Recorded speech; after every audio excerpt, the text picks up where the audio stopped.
All right, welcome to the 8th day of July, 2025. This is my Retiring in Japan journal. I just finished my radio exercise with the oldsters in the neighborhood. We had a good session. A young mother, brought her 4 children. Wow, that's a lot to have in Japan these days. To join us this morning. She had her hands full. The kids were all over the place. It was good. The rice fields are growing nicely. Wow, that rice is really coming in quick.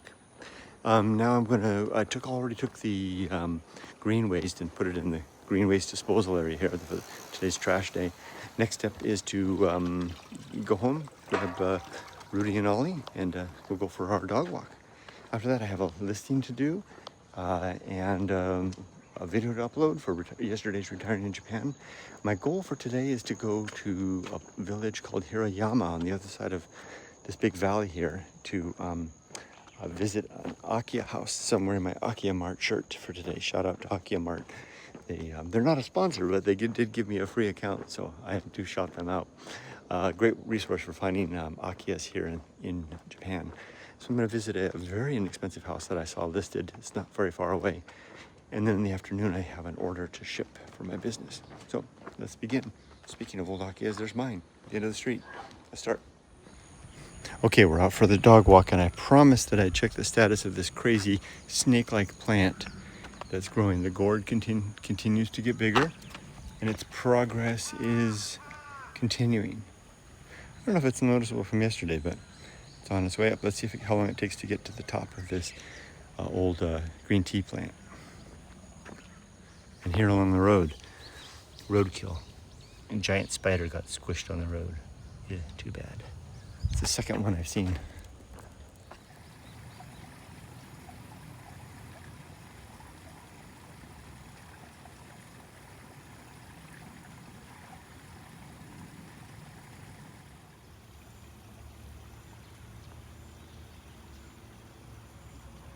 So for the past month or so, the farmer here at the end house has been growing a small crop of edamame. Maybe it's been more than a month. In their little corner plot here, and they're all ready to go, and they're about halfway through the picking of the edamame and sending them out. They live in this house right here, and every day they sit here together, the husband and wife, and prepare the edamame to place on this stand. It's right here, and they're only available for a very short time because everybody swoops in and grabs them. And there's a suzumibachi or something right there. Anyway, they place them right there, and we haven't been able to get them as much as we wanted. That's all that's left of this whole field of edamame. It's about a third of the field is left. And you can see the edamame growing right there on the bottom, and we really want to try them, but we never seem to get it. Yesterday, we were just leaving when we saw the farmer and his wife preparing the edamame to place out. Hopefully, today's the day. Wish us luck. Okay, we just got home. While Yumiko takes care of Ollie's feet, I'm going to take a quick look at yesterday's or the weekend's handiwork. All of this is nicely cleaned and passable now. The rain is coming this evening or this afternoon, so that's good. We got this all taken care of ahead of time. All this looks good. Should probably bring that ladder in. And what are those, pheasants? Trail to the bamboo is nice and cleared. They sure look like, I thought they were quail. There's more. I think they're, whoa, spider web. I think they're pheasants of a sort. And I got it cleared all the way. More spider webs. To the yard. I was hoping to work on this today, but probably won't get a chance with the rain coming, and I'm planning an adventure in the morning. Okay, I think we're ready to go clean your feet, and we'll go have our breakfast. And this one, a nice soak. There's the butterfly. Damselfly, actually. A nice soak will do this ground good. Have I shown you all of the artifacts of pottery that I've been finding in the soil, just as I've been raking up? So it turns out that the woman that gave us the cucumbers isn't the woman from that dark house, but that woman from that dark house I mistook earlier. So that makes sense because they've got a little garden there.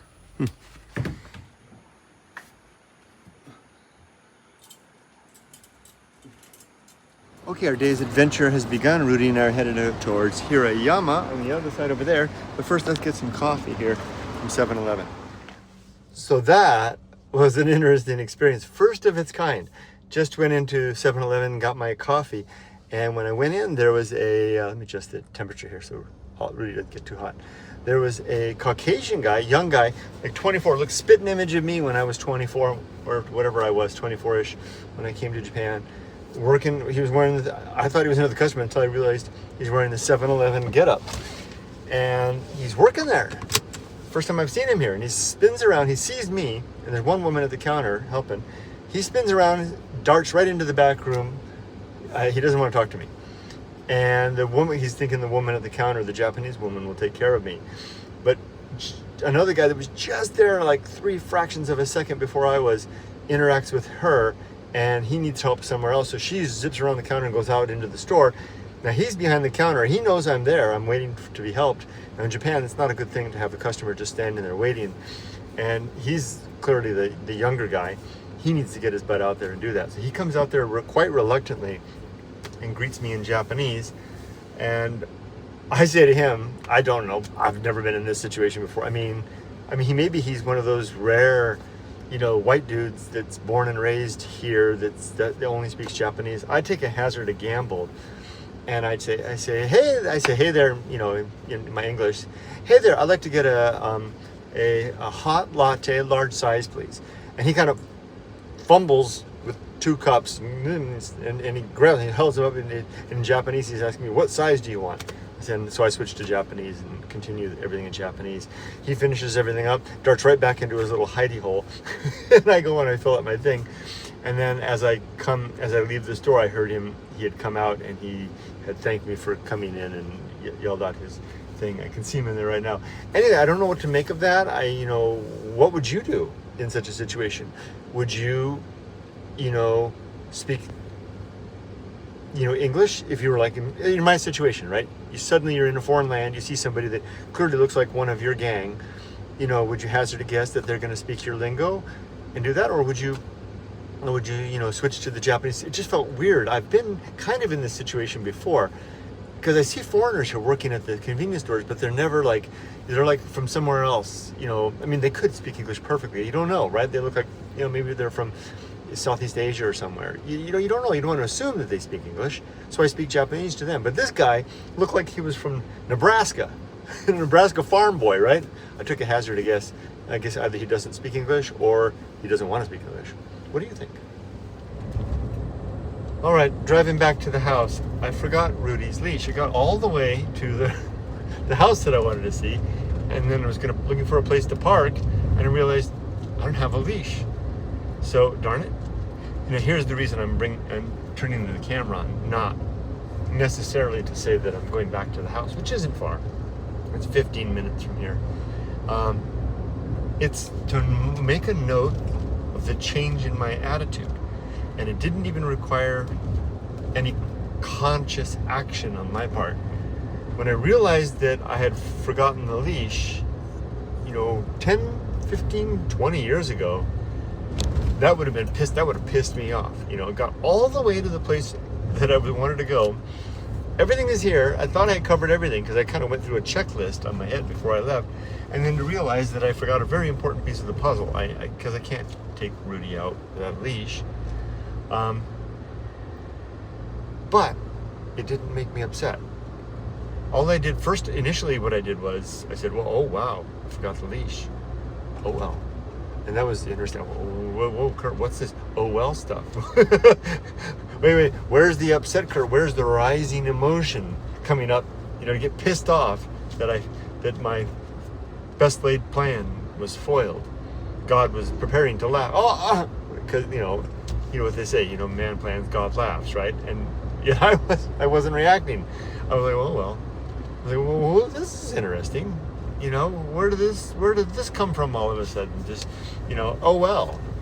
Because this is what I've wanted all along, right? That's the very stoic response, right? To say, oh well, it's clearly what happened. And I came another process. I had like dual processors going on. One process was kind of stunned and amazed at the oh well. The other process was going, well, I got a couple things I can do. I can carry Rudy that's problematic. It's hard to make a video while doing that. He doesn't want to be carried because he wants to be able to stop and, you know, relieve himself. And I've got poop bags and stuff like that. So the second part of me was basically scheming what to do, right? Well, I could make a shorter trip of it. It would just, you know, one driving adventure, or the other part, she said, why don't you just drive back to the house? It's only 15 minutes, get the leash and resume. And that's what I embarked on doing. Spun the car around, off I'm going back. No big deal. Maybe I'll get another coffee. Big deal. Make it into a bonus. Anyway, this is new. The old me would have been upset. The new me is like, oh well, and plan B. I like this change. All right, so got his leash, and I meandered to a place that I remember. Park the car. Sometimes it's tricky to find a place that you feel like you can safely park the car and not be imposing on anybody or violating any laws. I think I found a good spot. Let me show you. Okay, at the end of this little road, that's the road across the river that I came up on. I went up there, went across that bridge you saw, and then I found this spot right here. And it seems to be okay. Someone else is parking here. It seems to be in a good open spot. It doesn't block that road, doesn't seem to block anything. I think I can park here and take Rudy for a nice little walk. Let's do it. But first, and I turn the engine back on so that it's hot, so I don't want to overheat Rudy. I'm going to have an onigiri before I go. Usually my armament for food when I come out to a place like this are 2 onigiri. Today I got, and I always get the same thing, the tuna mayo and the umeboshi. And I always eat the tuna mayo first because mayo and mayonnaise. And I also got a melon pan for my dessert. So I'll keep the melon pan and the umeboshi onigiri there. Now the way you open these, it's an interesting design. There's 1, 2, and 3. So you see the 1, the 2, and then the 3. So the 1, you pull this up. The idea is you want to have the rice encapsulated with the seaweed with the savory bits on the inside. Pull. Oh, I think you just hold there. No, I know how to do this. Tricky to do it. You guys are going to think I don't know what I'm doing.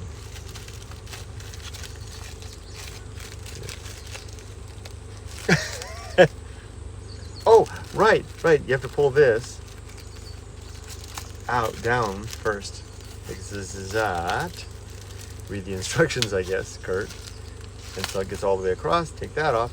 Now you can pull these two off, and you see how it removes the plastic wrap, and you've got a nice onigiri ready to go.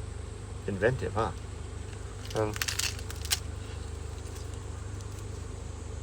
Tuna mayo.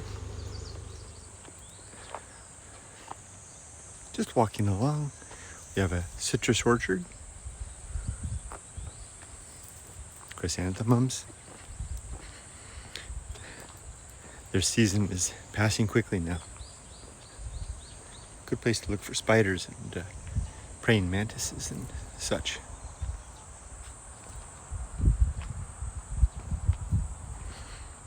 Can't stay out too long. It is very hot and I don't want to overheat Rudy. I have water and such for him. And I already checked. The ground is not very hot, so he's okay. But we won't walk too far. This is an increasingly common sight. Farmland being converted into pastures for solar panels.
baby.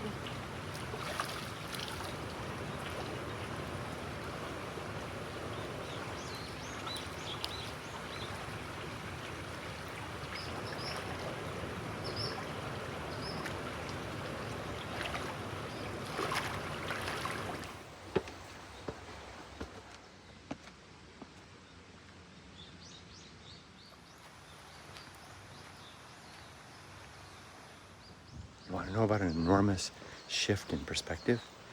I'm beginning to see what I'm doing right now is no longer the exception to what I do in life, but the thing that I do in life. Now, that doesn't mean I'm not going to insert something that looks more like work back into my life. I haven't let that go. Maybe I'll have more to say about that in this video, or maybe in the days to come, but I have an idea in mind, fomenting, I'm pregnant with idea.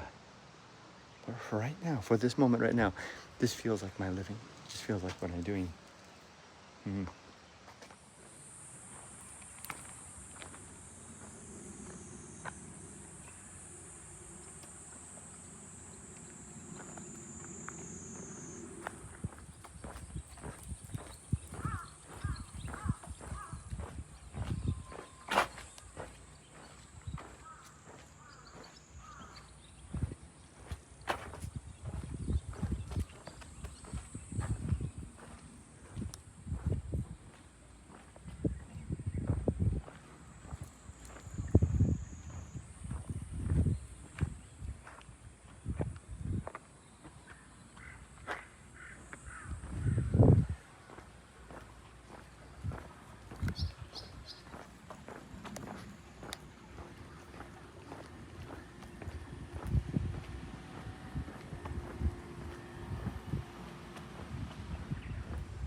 Look at that.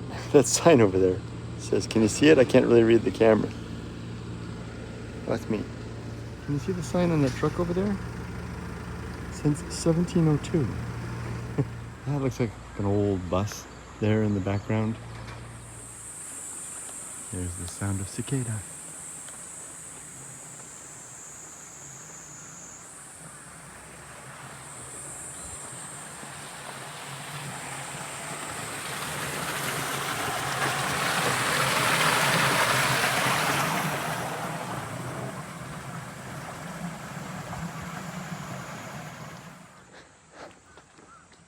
All right, so here's the situation I alluded to earlier.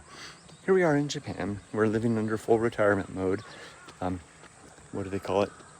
Fixed income living. But there's one element of that fixed income that is exceptional in a negative way, which is that we still are paying on our daughter's college loan. So I have a while to go before that'll be all paid off. Now we've already reached our budget for our move to Japan, meaning that we've spent all the money that we wanted to spend to get here, to buy a house, to do the initial remodeling. And now we're at a point where we have enough for our fixed income living, but to continue servicing our daughter's university debt, we'll need to tap into our savings. I don't want to do that. I have an interesting option in mind, which is it's exactly a year out before Social Security starts. And once Social Security starts, we're going to trigger for both of us at age 62. Once that starts, we're going to be in good shape, cover everything, plus the continued university debt. Maybe what I'll do, and I'd like to get your feedback and thoughts on this, is get one of those, dispatch ALT jobs for a year, a contract to take me to summer next year to get us through, which will mean that I won't have to take any money from the United States from my pension. I can just use that money to service the university debt until Social Security kicks in this time next year, in which case everything's covered. The timing is just right. I know I don't want to be an English teacher. I know I've stated my feelings about that very clearly, my thoughts and my feelings very clearly about that. Still, it seems like a very attractive option because I really don't want to touch our further savings any more than was per our budget. I'm slowly warming to the idea. At first, I was very hostile to the thought, thinking of other things to do, or just dipping into the savings, which I really don't want to do. But that is becoming more and more something that I really don't want to do. That's the thought. All right, Akiyamart fans, I'm Kurt here with another house that I found on Akiyamart that I'm visiting. This is in the village of Hiroyama, which is in Shizuoka, not far out of Shizuoka City, just maybe 5 minutes down the road by car, and you're kind of in the city there, in the suburbs of the city, so to speak. This car coming out right there, that's an onsen. They're coming out from, it's a self-serve hot spring right next to the house. And this parking right here is for the onsen. You can see there's a big stone there. I'll show it to you in a second. But that's the Tomei Expressway, the bypass up there that's going high up into the mountains. This guy might be coming here to park at the hot spring as well, but let me sort out, make sure that I'm not in anybody's way, because that's my green Jimny parked there, before I show you the house. But it's very convenient. This house is 4.8 million yen, so you can have it pretty much for a song. It's going to need a lot of work. The inside doesn't look so bad. The outside could definitely need some curb appeal, but get this, it's right next to the bus stop. Right over there is the bus stop. The onsen is right there. The deep mountains are right back there. Hiking trails, all kinds of stuff. If you wanted to make a place for a Airbnb, and it is eligible for Airbnb up to 180 days, this might be the place. Just give it a nice facelift and you might be there. Let's take a look. All right, here is the big stone that tells you where the onsen is, and rumor has it that it's a self-serve onsen. I don't really know, but here's the entrance stone, and the bus stop is right over there. You can just barely see it over there. There's another one there, and apparently there's another one right over here, somewhere around here going down the mountain. But let's go ahead and go down. There's 2 parking levels. This is for larger, full-size cars. Mine's a K. I parked it there because I didn't know better. This is the parking down here for the smaller K-size cars. And so this is all for the onsen. This is the house right here. Now, like I said, it's not the prettiest thing you've ever seen in the world, but it is the Japan countryside, and it is cheap. Have a look at the photos. I'll add some at the end, and you can see how it looks on the inside. That railing up there looks a little iffy, don't you think? I don't know, maybe you could use this like I don't think anybody lives here. Maybe here's like a shed area. They say you could refurbish this as a parking area. Maybe it's used as a restaurant or something. There's something Takachan, not Takachan, I think that says. Maybe that's the name of the guy that lived here. Lovely Shizuoka, my country. So here's the entrance, the Genkan. You can put your shoes, etc. over here, post office. The structure, I mean, could use some paint, but it looks like it's made of steel. Oh, there's a horn. There's a nest for a wasp or something up there. Not this Suzumebachi type, though. But, you know, it definitely needs new paint. Something like a water basin or something there.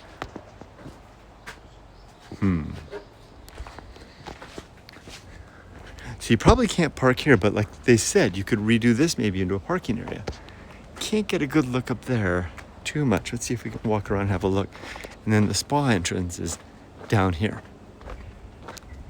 Oh, is this part of it? Oh, well, here you go. There's your garage right there. And it comes with a little car. I'm certain that this place comes with the amenities, right? I mean, you probably buy it, you get everything that comes with it. Here comes someone else coming down for the spa. So let's take a walk down to look at the spa area. It comes with a walking stick for those that need to go up and down. It's down by the river down here. I've never been down here. I almost bought a house. Just another hop, skip, and jump. Literally just a 3-minute walk up further up the hill. I almost bought a house up there. There's the river. And here's the onsen. How about that for an Airbnb? Right next door to an onsen. Oh, I've seen this place from the other side before. I want to be quiet. Don't want to disturb people.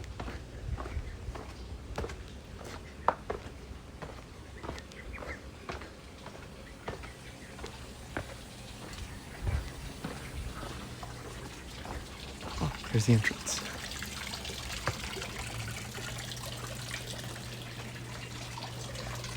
I see koi.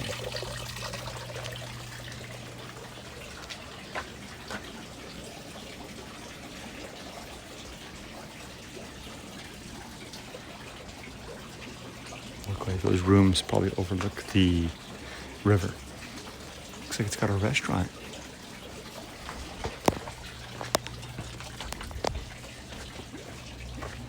Oh, there's more. Oh, river access.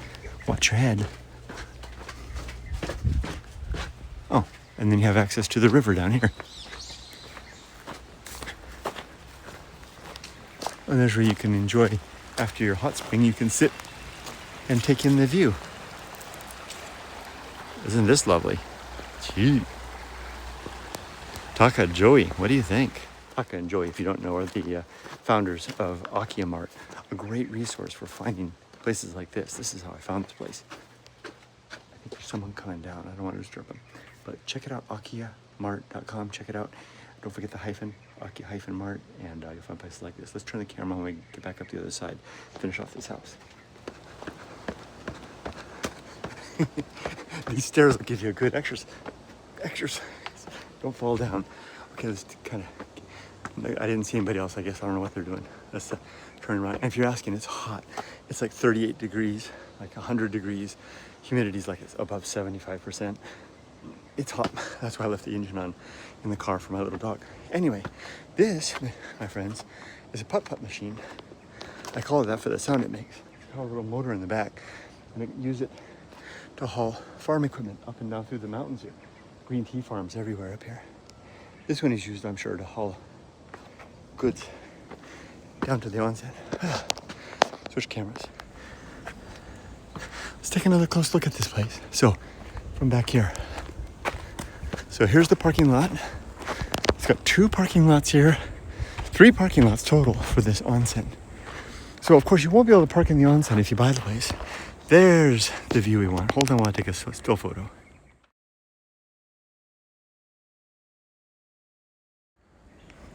Okay, so your residence is over there, your parking area is there, and you have this whole balcony up there. That metal should probably get replaced. You wouldn't want someone leaning on that and falling off. But it offers a beautiful view, this expansive area down here. Hiroyama is a village, like I said. It is not far from amenities. You could, let's say you use this as an Airbnb and left a couple of bikes here, especially if they're e-bikes, 5-minute bicycle ride and you're at 7-Eleven. Another 2 minutes further and you're at Family Mart. And there's supermarkets, etc. You could literally ride a bike to town from here. Look at all this stuff. I'm sure you would get all this stuff if you bought the place, whether you want it or not, including a turbo. What is that? 4-wheel drive. Don't know what this is though.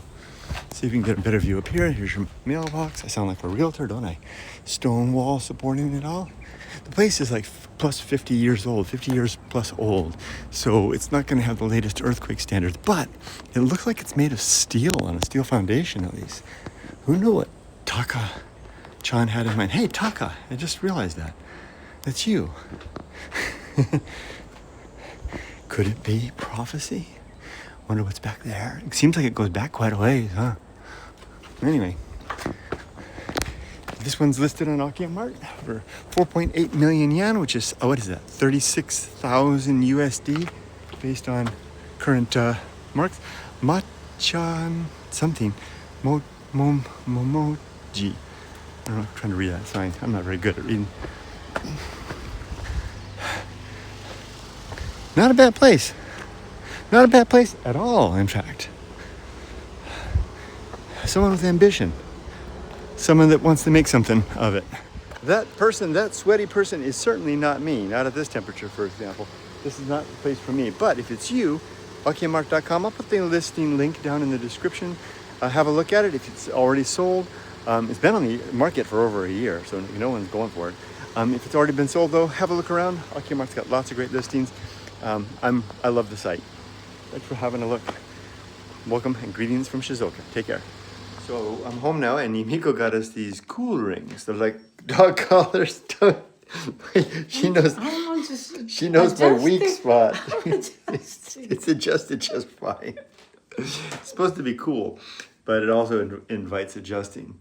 So now it's time to go to the post office and also drop off some cardboard and stuff. So let's go. It is cool. It's very nice. Okay, bye-bye, dogs. They're peeking from upstairs. We'll be back. Stay cool. All right, I've been shipping to the post office, etc. Yumiko and I took care of some stuff. I didn't record any of that. I just forgot. But look at this dinner. Very healthy looking. We've got, what is this? What is that? Pork, and is that some of from our garden? Mm-hmm. Green peppers from our garden, which we have in abundance right now because I killed the plant. Salad. Yeah. Yep, and rice with good stuff in it. Miso soup. And what's that? Sauteed mushrooms.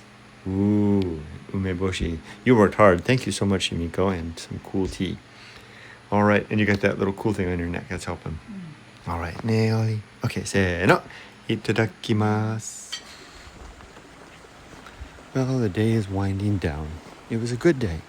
Got the order shipped. Oh, I don't even think I included that information. I shipped that order out, so I completed my day's objective. I don't know why, but the late afternoon, I just forgot to turn the camera on. But more and more, I'm feeling okay about that. It's just, Kenohi days. Everyday days. Whatever happens.